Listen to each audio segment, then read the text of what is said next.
मैं इनकी बातों से आगे शुरू करना चाहूँगा। इन्होंने मेंशन किया था न्यूज़ चैनल्स को लेकर के, चूँकि उसी में बहुत दिनों से काम करता रहा हूँ, तो मैंने नोटिस किया है कि खबरों को उनका अंजाम तक नहीं पहुँचाना। और खबर मतलब वही हो गई जो पॉलिटिकल चल रही है और या एंटरटेनमेंट चल रही है या फिर स्पोर्ट्स में क्रिकेट चल रहा। इसके इतर भी हमारी बहुत सारे दायित्व हैं, जिम्मेदारियाँ हैं और चैलेंजेस हैं।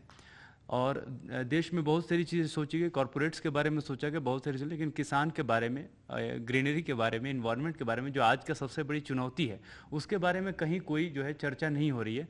हो भी रही तो काफ़ी औसत दर्जे की हो रही है। जैसे दूरदर्शन में भी कई किसानों के ऊपर कार्यक्रम चलते हैं, तो लोग देखते नहीं, TV switch on switch off कर देते हैं, हट जाते हैं। तो बेसिकली दो चीज़ें मैं कल रात को ही मित्र से डिस्कस कर रहा था बस में, कि हमारा उद्देश्य क्या होना चाहिए।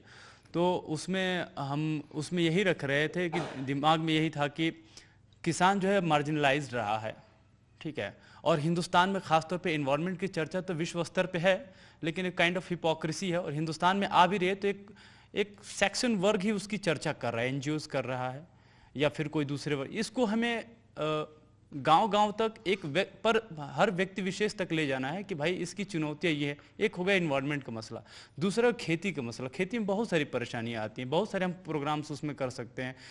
किसानों को तो एक एजुकेट करने का, दूसरा है उनको बताने का, तीसरी एक मैं इनसे सर से भी पहली बार बात किया था कि उसको काइंड ऑफ एक्टिविज्म जो मोड होता है उसमें लेकर के जाने के लिए, कि जो उनके लिए सुविधाएँ जा रही हैं वो नहीं पहुँच पा रही हैं, उसको हम सामने लाएँ ताकि उनके पास वो चीज़ें पहुँचें।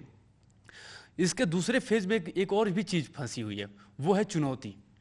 चुनौती ये है कि ये तो हम जब दिखाएंगे तो किस तरह से दिखाएंगे, क्योंकि तो और भी लोग दिखाए हैं प्रोग्राम जो भी देखा हूँ, लोग एक दर्शक वर्ग छोटा सा जो बताया कि जो इंटेलेक्चुअल्स वर्ग है वो देखता है, बाकी नहीं देखते। तो वो जमीन स्तर पे जो किसान खेत में काम कर रहा है उसके लिए उसके मेंटेलिटी के हिसाब से हम कैसे ढालें अपने प्रोग्राम को, कि ताकि वो ग्रैब करे, कैच करे, ठीक है। एनवायरनमेंट को लेकर के हम ऐसे एनवायरनमेंट बनाएं, क्योंकि देखिए आजकल सीएस की परीक्षाओं में एनवायरनमेंट एक बहुत ही बड़ा एक सब्जेक्ट बना है।